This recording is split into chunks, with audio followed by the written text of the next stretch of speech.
वक्रतुंड महाकाय सूर्यकोटी समप्रभ निर्विघ्नं कुरु मे देव सर्वकार्येषु सर्वदा गुरुर्ब्रह्मा गुरुर्विष्णू गुरुर्देवो महेश्वरः गुरुः साक्षात् परब्रह्म तस्मै श्री गुरुवे नमः.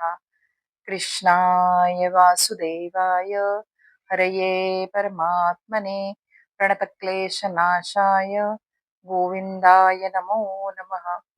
ओम नमो भगवते वासुदेवाय. सगळ्यांना माझा मनपूर्वक नमस्कार. कालच्या भागामध्ये आपण बघितले की भगवान श्रीकृष्णाने अवतार समाप्ती करून त्यांच्या लीला समाप्त करून दिव्य धामामध्ये प्रस्थान केलेले होते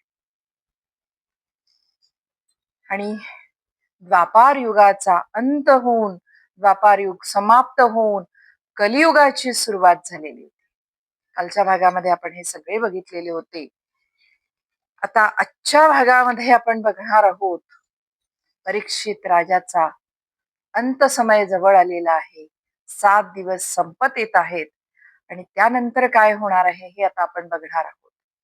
भगवंतांच्या नामस्मरणाने आणि आशीर्वादाने आपण श्रीमद भागवत कथनाच्या अंतिम भागाकडे वळलेलो आहोत. गेले काही दिवस आपण आणि मी श्रीमद भागवताच्या दिव्य ग्रंथाचे कथन करत आहे आणि आपण समस्त सगळे श्रोते मनापासून भक्तिभावाने हा श्रीमद भागवताचा दिव्य ग्रंथ ऐकत आहात, श्रवण करत आहात. गंगेच्या पवित्र तीरावर संधी प्रकाश उतरायला लागलेला होता. आकाशामध्ये मंद केशरी रंग पसरलेले होते. गंगेच्या शांत लाटा जणू भगवन नामाचा अखंड जप करत होत्या आणि त्या पवित्र तीरावर राजा परीक्षित शांतपणे बसलेले होते. त्यांच्या सभोवताली सगळे महान ऋषी मुनी तपस्वी बसलेले होते आणि सगळ्यांचे लक्ष होते त्या दिव्य पुरुषाकडे जे होते शुकदेव महाराज. शुकदेव महाराजांनी भगवंतांच्या अनंत लीलांचे वर्णन केलेले होते आणि त्यामुळे राजा परीक्षिताचे हृदय आता पूर्णपणे श्रीमद भगवत भक्तीमध्ये विलीन झालेले होते. शुकदेव महाराज शांतपणे पुढे म्हणाले, राजन, काळाचा प्रवाह कधीही थांबत नाही. युगे बदलतात, राजे बदलतात, संपत्ती वैभव नष्ट होते, परंतु परमात्मा आणि त्याचे नाव मात्र शाश्वत असते. भगवान श्रीकृष्ण पृथ्वीवरून परत आपल्या धामाला गेल्यानंतर कलियुगाचा प्रभाव पृथ्वीवर वाढायला लागलेला होता. धर्माचे 4 चरण असतात, सत्य, दया, तप आणि पवित्रता. परंतु कलियुगामध्ये हे 4ही चरण हळूहळू क्षीण व्हायला लागले होते. राजन, कलियुगामध्ये मनुष्याचे आयुष्य कमी होणार आहे, शक्ती कमी होणार आहे, स्मरणशक्ती क्षीण होणार आहे आणि लोक बाह्य वैभवामध्ये बाह्य सुखामध्ये सुख शोधायला लागतील, परंतु अंतःकरणातली त्यांच्या शांती मात्र ते हरवून बसणार आहेत. श्रोते हो, हजारो वर्षापूर्वी कलियुगाचे वर्णन करून ठेवलेले आहे श्रीमद भागवतामध्ये. आज आपण कलियुगामध्ये आहोत आणि आपल्याला हे सगळे चित्र आपल्या समोर आहे आणि आपल्याला हे सगळं दिसत आहे. श्रोते हो, अगदी शांतपणे ऐका. शुकदेव महाराजांनी या अंतिम भागामध्ये कलियुगाचे वर्णन केलेले आहे. कलियुगामध्ये काय काय होणार आहे हे सांगितलेले आहे. मनुष्याचे आयुष्य कमी होणार आहे, शक्ती कमी होणार आहे, स्मरणशक्ती क्षीण होणार आहे, लोक बाह्य वैभवामध्ये सुख शोधणार आहेत आणि त्यामुळे त्यांच्या अंतःकरणातली शांती नाहीशी होणार आहे. धनालाच श्रेष्ठत्व दिले जाईल. आपण बघतो आपल्या आजूबाजूला, आपण हेच बघतोय. ज्याच्याकडे धन भरपूर आहे, पैसा भरपूर आहे, त्याला महत्व दिले जाते. ज्याच्याकडे संपत्ती आहे त्याला महान समजले जाते. त्याच्यामध्ये गुण नसले तरी त्याला महान समजलं जातं आणि त्याला श्रेष्ठत्व दिलं जातं. हे आपण आपल्या आजूबाजूला नेहमी बघतो. धर्माचे पालन करणारे कमी होतील, खोटेपणा आणि कपट वाढेल. राजे प्रजेचा रक्षण करण्याऐवजी स्वतःच्या स्वार्थासाठी राज्य करतील. गुरु आणि शिष्य यांच्यातले पवित्र संबंध कमी होतील. माता पित्यांचा आदर घटेल. मनुष्याचे प्रेम देखील स्वार्थावर आधारित असेल. आपण हे तर नेहमी बघतो. ज्याच्याकडून फायदा असतो किंवा स्वार्थ असतो त्याच्यावर खोटे प्रेम केल्यासारखे दाखवले जाते. जोपर्यंत तुमचा फायदा आणि स्वार्थ पूर्ण होत नाही तोपर्यंत त्याच्यावर प्रेम केल्याचे नाटक केले जाते. हे आपण कलियुगामध्ये नेहमी बघत राहतो. राजन, कलियुगामध्ये लोक बाहेरून असतील पण अंतःकरणातून खूप दुःखी असतील. काम, क्रोध, लोभ, अहंकार मनुष्याच्या मनावर राज्य करेल. स्त्री पुरुषांचे संबंधही पवित्रतेपेक्षा आकर्षणावर आधारित असतील. विवाह हा धर्मसंस्कार न राहता केवळ व्यवहार बनेल. दुष्काळ, रोग, भीती, अशांती आणि मानसिक क्लेश वाढतील. लोकांना सत्य ऐकायला कधीही आवडणार नाही. कलियुगामध्ये अधर्माला धर्म मानले जाईल. आपण नेहमी बघतो की इथे कलियुगामध्ये आपण जर खरे सांगायला ठरवले समोरच्याचा की बाबा तुमच्यामध्ये अशा चुका आहेत किंवा तुम्ही असे चुकत आहात किंवा हे असे आहे सत्य, हे सांगितले तर समोरची व्यक्ती नाराज होते. आणि बऱ्याच वेळेला आपण बघतो की यामुळे नातेसंबंध बिघडतात, मैत्रीमध्ये दुरावा येतो. कारण कलियुगामध्ये सत्य कोणालाही ऐकायचे नाहीये. खोटे, असत्य लोकांना खरे वाटायला लागते आणि तेच महत्वाचे वाटायला लागते. हे सगळे शुकदेव महाराजांनी सांगितल्यानंतर हे सगळे ऐकून राजा परीक्षित विलक्षण गंभीर झाले. ते नम्रतेने म्हणाले, हे गुरुदेव, जर कलियुग एवढे भयंकर असेल तर त्या काळामधल्या जीवांचे कल्याण कसे होणार? खूप छान प्रश्न त्यावेळेला त्यांनी विचारला आणि त्यानंतर शुकदेव महाराजांनी त्याच्यावरचे उत्तर दिलेले आहे ते आपल्यासाठी अत्यंत महत्वाचे आहे. हे ऐकता शुकदेव महाराजांच्या मुखावर मंद स्मित आले आणि ते म्हणाले, राजन, कलियुगामध्ये एक महान, अत्यंत महत्वाचा आणि महान गुण असेल तो म्हणजे भगवंतांच्या नामस्मरणाने मनुष्य सगळ्यात संकटातून मुक्त होऊ शकतो. किती सोपा आणि अत्यंत महत्वाचा कलियुगामध्ये उपाय सांगितलेला आहे. त्यावेळेला हजारो वर्षापूर्वी श्रीमद भागवतामध्ये आपल्याला उपाय सांगितलेला आहे. सगळ्या संकटातून तारून जाण्यासाठी फक्त भगवंतांचे नामस्मरण अत्यंत भक्तिभावाने करणे हा सगळ्या संकटावरचा उपाय सांगितलेला आहे. शुकदेव महाराजांनी सांगितले की कोणत्या कोणत्या युगामध्ये काय काय केले जात होते आणि त्यानंतर त्यातून फळ मिळत होते आणि कलियुगामध्ये काय केल्यानंतर त्यापेक्षाही 1000 पटींनी जास्त फळ मिळणार आहे. त्यात आपण ऐकणार आहोत. कृतयुगामध्ये दीर्घ ध्यानाने, त्रेतायुगामध्ये महान यज्ञानी, द्वापार युगामध्ये भव्य पूजानी जे फळ प्राप्त होत होते तेच कलियुगामध्ये फक्त हरिनाम स्मरणाने सहज प्राप्त होणार आहे. म्हणजे या तिन्ही युगामध्ये जे एवढ्या गोष्टी केल्यानंतर फल प्राप्त होत होते ते फक्त कलियुगामध्ये हरिनाम स्मरण केले तर तेवढेच फळ आपल्याला प्राप्त होणार आहे. राजन, जो मनुष्य श्रद्धेने भगवंतांचे नाम घेतो, अगदी महत्वाची ओळ आहे, नीट समजून घ्या. जो मनुष्य श्रद्धेने भगवंतांचे नाम घेतो त्याचे अंतःकरण शुद्ध व्हायला लागते. फक्त भगवंतांचे मी नामस्मरण करतो किंवा करते हे म्हणणं महत्वाचं नाहीये. कलियुगामध्ये श्रद्धेने आणि अंतःकरणातून भगवंतांचे नामस्मरण ज्या वेळेला घेतले जाईल त्यावेळेला त्या मनुष्याचे अंतःकरण शुद्ध होणार आहे. भगवंतांचे नाम हेच कलियुगामधले सगळ्यात मोठे आश्रयस्थान असणार आहे. गंगेच्या तीरावर बसलेले सगळे ऋषी मुनी अत्यंत आनंदाने हरिनामाचे महत्व ऐकत होते. राजा परीक्षिताच्या डोळ्यामध्ये भक्तिभाव दाटून आलेला होता. त्यांना जाणवत होते की माझा अंतिम क्षण, माझा मृत्यू आता जवळ आलेला आहे. पण परीक्षित राजाला आता भीती वाटत नव्हती, कारण त्यांचे मन आता पूर्णपणे भगवंतांच्या नामामध्ये, भगवंतामध्ये स्थिर झालेले होते. काळ हळूहळू, क्षण हळूहळू पुढे सरकत होते. संध्याकाळ झालेली होती. दिवस संपत आलेला होता. 7व्या दिवसाची अखेर जवळ आलेली होती. आपल्याला मी मागे सुरुवातीला श्रीमद भागवत कथनाच्या सुरुवातीला सांगितलेले होते की 7 दिवसाचा अवधी मिळालेला होता राजा परीक्षितांना. आणि त्यावेळेला सुरुवात केलेली होती परीक्षित राजांना शुकदेव महाराजांनी श्रीमद भागवत कथा सांगायला. आणि त्या भागवत कथेचा भागवत कथा पूर्ण सांगून झालेली आहे आणि 7व्या दिवसाचा अंतिम प्रहर जवळ आलेला आहे. संपूर्ण गंगेचा तीर अत्यंत शांत झालेला होता. जणू निसर्ग देखील त्या अंतिम क्षणाच्या, त्या दिव्य क्षणाची प्रतीक्षा करत होता. राजा परीक्षितांनी गंगेच्या प्रवाहाकडे शांतपणे पाहिले. त्यांच्या मुखावर विलक्षण शांतता पसरलेली होती. ते शुकदेव महाराजांना म्हणाले, गुरुदेव, आपण माझ्यावर महान कृपा केलेली आहे. आपण मला भगवंतांच्या दिव्य कथा ऐकवल्या. आता माझ्या हृदयामध्ये मृत्यूची भीती उरलेली नाही. 7 दिवसापूर्वी राजा परीक्षिताच्या मनामध्ये मृत्यूची भीती होती. त्यांना समजत नव्हते की काय केल्यानंतर माझ्या या मनातली माझी भीती नाहीशी होईल आणि मला मोक्ष प्राप्त होईल. शुकदेव महाराजांनी त्यांना 7 दिवसामध्ये भगवंतांच्या लीला ऐकवल्या. श्रीमद भगवत दिव्य ग्रंथ ऐकवला आणि त्यांच्या मनामधली भीती नाहीशी झालेली होती.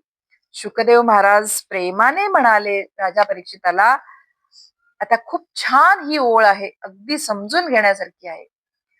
राजा परीक्षिताला सांगता सांगता शुकदेव महाराजांनी आपल्या समस्त मानव जातीला हे महत्व सांगितलेले आहे. भगवन नामाचे, नामस्मरणाचे, भगवंतांच्या नामस्मरणाचे महत्व आपल्याला देखील सांगितलेले आहे.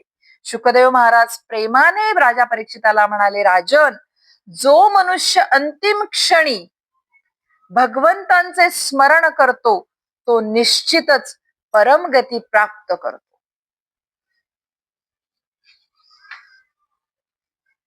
आणि हे बोलून शुकदेव महाराज ध्यानस्थ बसले. कारण त्यांना माहित होते काही क्षणामध्ये राजा परीक्षिताचा मृत्यू त्यांच्या जवळ येणार आहे. तक्षक नाग त्यांच्या जवळ येणार आहे. शुकदेव महाराज ध्यानस्थ बसले आणि त्याच क्षणी वातावरणामध्ये एक विचित्र हालचाल निर्माण झाली. ती हालचाल होती तक्षक नागाच्या येण्यामुळे. आपल्याला आठवत असेल, समस्त श्रोत्यांना आठवत असेल की 7 दिवसापूर्वी त्यांना शाप मिळालेला होता शृंगी ऋषींकडून, एका नागाच्या, तक्षक नागाच्या दंश करण्याने तुमचा मृत्यू होईल म्हणून. आणि तो क्षण आलेला होता जवळ आणि तक्षक नाग तिथे आलेला होता. त्या क्षणी ज्या वेळेला तक्षक नाग तिथे आलेला होता, पण राजा परीक्षिताचे मन देहामध्ये नव्हते. त्यांचे पूर्ण चित्त भगवंताच्या चरणामध्ये लीन झालेले होते.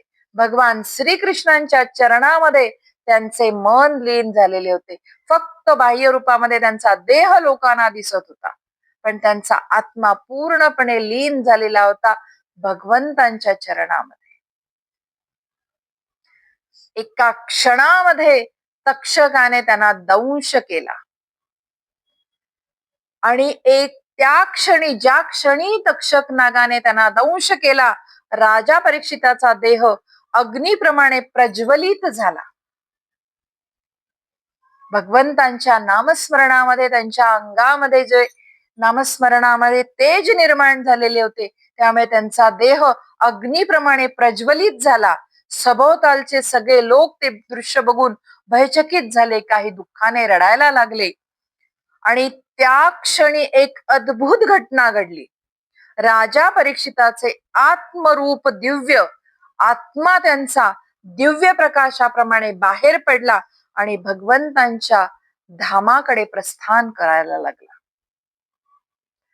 भगवंतांची दिव्य कथन ऐकून 7 दिवसामध्ये श्रीमद भागवत कथा ऐकून त्यांचा आत्मा दिव्य रूप प्राप्त झालेले होते. त्यांच्या आत्म्याला दिव्य रूप प्राप्त झालेले होते आणि त्यांचा आत्मा भगवंतांच्या दिव्य धामाकडे प्रस्थान करत होता. श्रोते हो, याचे कारण ज्या श्रद्धेने परीक्षित राजांनी भगवंतांच्या कथा ऐकल्या, त्यामुळे त्यांचे मन भगवन नामामध्ये लीन झालेले होते आणि त्यांच्यासाठी हा मृत्यू हा अंत नव्हता, तर तो परमात्म्याकडे जाण्याचा मार्ग बनलेला होता. शुकदेव महाराजांनी आपल्याला देखील हेच सांगितलेले आहे की आपण भगवंतांच्या कथा भक्तिभावाने ऐकल्या तर आपला पण मृत्यू, ज्या वेळेस आपल्याला मृत्यू जो विधिलिखित आहे, आपल्यालाही माहित नाहीये की आपला मृत्यू कधी येणार आहे, पण आतापर्यंत आपण ह्या भगवंतांच्या कथा ऐकल्या, एकदम भक्तिभावाने आपण सगळ्यांनी ह्या कथा ऐकलेल्या आहेत, त्यामुळे आपण परमात्म्याकडे जाण्याचा मार्ग आपण आधीच तयार करून ठेवलेला आहे. गंगेच्या पवित्र तीरावर गहन शांतता पसरलेली होती. शुकदेव महाराज शांतपणे ध्यानस्थ बसलेले होते. त्यांच्या मुखावर दिव्य तेज झळकत होते आणि त्या दिवशी पृथ्वीवर एक महान सत्य पुन्हा प्रगट झाले की भगवंतांच्या कथा आणि नाम यापेक्षा श्रेष्ठ आश्रय कलियुगामध्ये दुसरा कुठलाही नाही. आणि अशा प्रकारे शुकदेव महाराजांनी श्रीमद भागवतामधल्या सगळ्या कथा पूर्ण केलेल्या होत्या. परीक्षित राजा मोक्ष मिळालेला होता. दिव्य धामाकडे परीक्षित राजा निघून गेलेले होते. गंगेच्या पवित्र तीरावर रात्र पूर्णपणे उतरलेली होती. आकाशामध्ये असंख्य तारे चमकत होते. गंगेच्या लाटा शांतपणे वाहत होत्या. राजा परीक्षिताचे देहावसन झाल्यावर त्या पवित्र स्थळी एक दिव्य शांतता पसरलेली होती. ती शांतता सगळे अनुभवत होते. आणि दुसऱ्या क्षणाला शुकदेव महाराज समाधीतून बाहेर आले. शांतपणे ते उठले.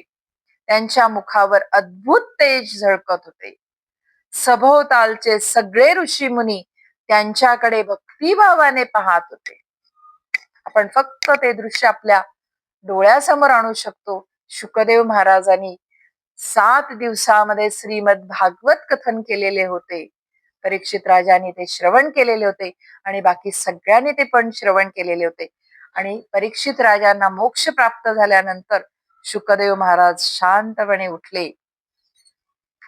त्या 7 दिवसामध्ये परम पुरुष भगवंतांची अमृतमयी कथा सांगितलेली होती शुकदेव महाराजांनी. ती होती दिव्य श्रीमद भागवत. श्रोते हो, त्या दिवशी गंगेच्या तीरावर बसलेल्या प्रत्येकांच्या मनामध्ये एकच भावना होती, भगवंतांच्या कथाशिवाय श्रेष्ठ दुसरे काहीही नाही. राजा परीक्षितांनी मृत्यूला पराभव मानला नव्हता, कारण त्यांचे मन भगवंतांच्या कथा ऐकून आधीच भगवंतांच्या चरणामध्ये लीन झालेले होते. शुकदेव महाराज शांतपणे निघाले. त्यांना देहाभिमान नव्हता आणि आता त्यांच्या हृदयामध्ये फक्त परमात्म्यांचे अखंड चिंतन चालू होते. आधीच त्यांच्या मनामध्ये अखंड चिंतन चालू असायचे आणि आता तर अजून ते चिंतन वाढलेले होते. शुकदेव महाराज तिथून मार्गस्थ झाल्यानंतर बाकी सगळे ऋषी, महान ऋषी, समस्त लोक, समस्त ऋषी मुनी आणि लोक आपापल्या आश्रमाकडे आणि आपापल्या गावाकडे निघून जायला लागले. त्यांच्या अंतःकरणामध्ये आता अखंड भागवताचे अमृत वाहत होते. श्रोते हो, आजही जिथे जिथे भागवताची कथा सांगितली जाते तिथे तिथे भगवंतांचे सूक्ष्म अस्तित्व असते. आजही मी आपल्याला कथन केलं, माझ्या परीने मी आपल्याला श्रीमद भागवताचे कथन केले आणि आपण श्रवण केले. त्या वेळेला आपल्या आजूबाजूला भगवंतांचे सूक्ष्म अस्तित्व आहे आणि राहणार आहे. कारण भागवत हे केवळ ग्रंथ नाही, तर हे भगवंत स्वरूप आहे आणि त्यामुळेच भगवंतांचे सूक्ष्म अस्तित्व आपल्या जवळ असते. भगवान श्रीकृष्ण पृथ्वीवरून दृष्टिआड झाले असले तरी त्यांनी आपल्या भक्तांसाठी 2 रूपे पृथ्वीवर ठेवलेली आहेत. एक श्री भगवन नाम आणि दुसरे श्रीमद भागवत. कलियुगातील जीवांसाठी हेच सर्वात मोठे आश्रयस्थान आहे. जो मनुष्य श्रद्धेने श्रीमद भागवत ऐकतो, मी सुरुवातीला देखील आपल्याला सांगितलेले होते की श्रीमद भागवत अत्यंत श्रद्धेने ऐकले पाहिजे. बऱ्याच वेळेला असे होते की ऐकायला एखाद्या ठिकाणी श्रीमद भागवत वाचन चालू असते, कथन चालू असते आणि लोक म्हणतात की आम्ही ऐकायला जातो, पण त्यावेळेला त्यांचे मन पूर्णपणे त्यांच्या संसारामध्ये किंवा बाकीच्या गोष्टींमध्ये अडकलेले असते. तिथे भागवत ऐकण्यामध्ये मन नसते. असे भागवत ऐकणे अर्थहीन आहे. जो श्रीमद भागवत कलियुगामधले हे मोठे आश्रयस्थान आहे. त्यामुळे जो मनुष्य श्रद्धेने श्रीमद भागवत ऐकतो त्याच्यासाठी वैकुंठाचे द्वार कायम उघडे असतात. त्याला मोक्ष प्राप्त होतो आणि त्याच्या अंतःकरणामधले अज्ञान हळूहळू दूर व्हायला लागते. काम, क्रोध, लोभ, मोह हे हळूहळू क्षीण व्हायला लागतात आणि हृदयामध्ये भक्तीचा दिव्य प्रकाश प्रगट व्हायला लागतो. गंगेच्या तीरावर बसलेल्या महान ऋषींनी त्या दिवशी एकमताने सांगितले की कलियुगामध्ये भागवतापेक्षा श्रेष्ठ कल्याण मार्ग दुसरा कुठलाही नाही. कारण माफ करा, बऱ्याच दिवस आपण राजा परीक्षिताला राजन शुकदेव महाराज सांगायचे, त्यामुळे एकदम तोंडातून माझ्या राजन हा शब्द बाहेर पडला. श्रोते हो, वेदांचे सार म्हणजे भागवत आणि भक्तीचे सार म्हणजे भागवत आणि भगवान श्रीकृष्णांच्या प्रेमाचे सारही भागवत आहे. जो मनुष्य प्रेमाने भगवंतांचे नाम घेतो, तो श्रद्धेने भागवत ऐकतो, त्याचे जीवन पवित्र होऊन जाते. जरी मनुष्य मोठा पापी असला, त्याच्या हातून अनेक पाप घडले असले, तरीही भगवंतांचे नाम त्याचे हृदय परिवर्तन करू शकते. श्रोते हो, भगवंतांना मोठ्या यज्ञाची अजिबात आवश्यकता नाहीये. त्यांना आवश्यक आहे फक्त निर्मळ भक्ती, एक अश्रू, एक प्रामाणिक प्रार्थना, हृदयातून आलेला अश्रू, तो प्रेमाश्रू असतो भगवंतांसाठी. मनातून केलेली प्रार्थना आणि प्रेमाने घेतलेले श्रीकृष्ण नाम हे भगवंतांना अत्यंत प्रिय आहे.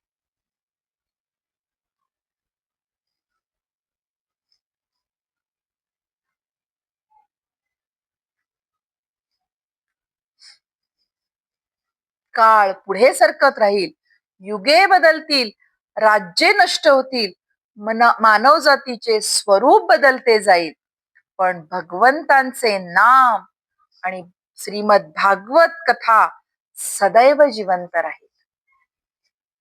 कारण हे दोन्हीही परमात्म्याचे स्वरूप आहे.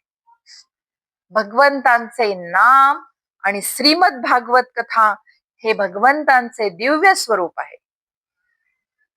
गंगेच्या पवित्र तीरावर गहन शांतता पसरलेली होती. आकाशातील चंद्र शांतपणे प्रकाश देत होता.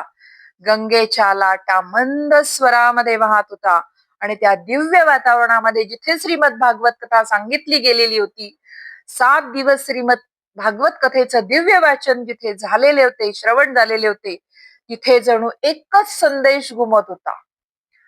हरे कृष्ण कृष्ण कृष्ण हरे हरे, हरे राम राम राम हरे हरे.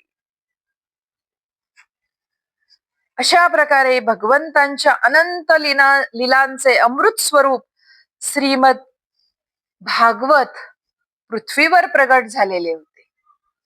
त्या दिवशी पृथ्वीच्या समस्त लोकांसाठी श्रीमद भागवत प्रगट झालेले होते आणि अनंत जीवांच्या कल्याणाचे ते मार्ग बनलेले होते.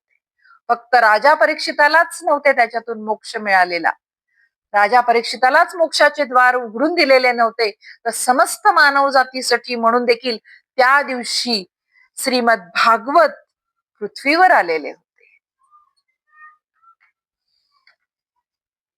अशा प्रकारे श्रीमद भागवत कथन जे शुकदेव महाराजांनी राजा परीक्षिताला केले आणि मी माझ्या परीने आपल्याला हे श्रीमद भागवत गेले 1 महिनाभर आपल्याला सांगण्याचे धाडस केलेले आहे, कारण माझ्या दृष्टीने मी याला फक्त स्पर्श करण्याचा प्रयत्न केलेला आहे.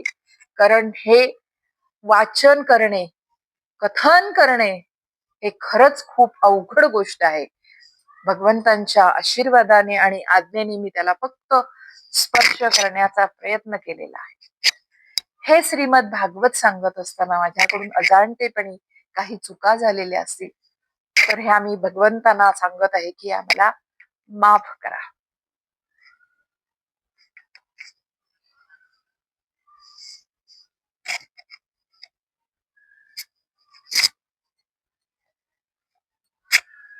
अतिशय पवित्र ग्रंथ आहे हा, आणि हा वाचत असताना खरंच आपल्या श्रवण करणं, कथन करणं आणि वाचन करणं यामधून आपल्या मनामध्ये खऱ्याच वेगवेगळ्या अनुभूती आपल्याला मिळतात.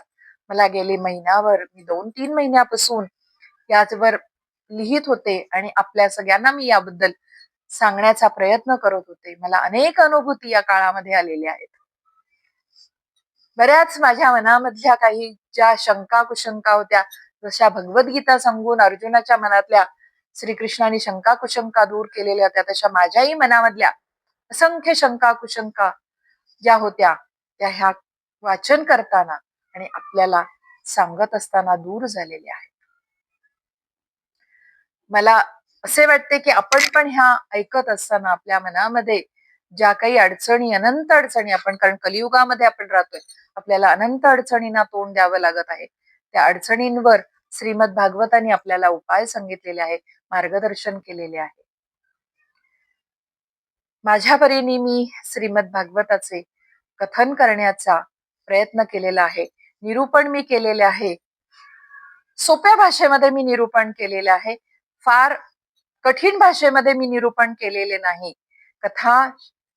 कथन जे केलेले आहे सगळ्यांना समजेल अशा सोप्या भाषेमध्ये मी निरूपण केलेले आहे. मला आशा आहे की आपल्याला सगळ्यांना हे श्रीमद भागवत कथन माझे आवडलेले असेल. परत योग आला तर परत भगवंतांचा आदेश आला आणि भगवंतांची आज्ञा आली तर मी परत यावर कथन करण्याचा प्रयत्न नक्की करेन. तोपर्यंत आपण भगवंतांचे नामस्मरण अखंड करत राहूयात, कारण आपल्याला शुकदेव महाराजांनी सांगितलेले आहे की कलियुगामध्ये भगवंताचे नामस्मरण आणि श्रीमद भागवत कथन करणे, श्रवण करणे आणि वाचन करणे हा दिव्य उपाय त्यांनी आपल्याला सांगितलेला आहे आणि तो आपल्याला अखंड करत राहायचा आहे. उद्या फक्त एक छोटासा भाग मी बनवत आहे, ज्यामध्ये कलियुग आल्यानंतर त्यामध्ये काय उपाय सांगितलेले आहेत श्रीमद भागवतामध्ये हे मी थोडक्यामध्ये आपल्याला सांगणार आहे. तोपर्यंत मात्र मला अनुमती द्या, आणि माझ्या हातून काही जर चुका झालेल्या असतील त्या चुकांना आपण सगळेजण माफ कराल अशी मला आशा आहे. कृष्णाय वासुदेवाय हरये परमात्मने प्रणतक्लेशनाशाय गोविंदाय नमो नमः. ओम नमो भगवते वासुदेवाय. श्रीकृष्णार्पणमस्तु.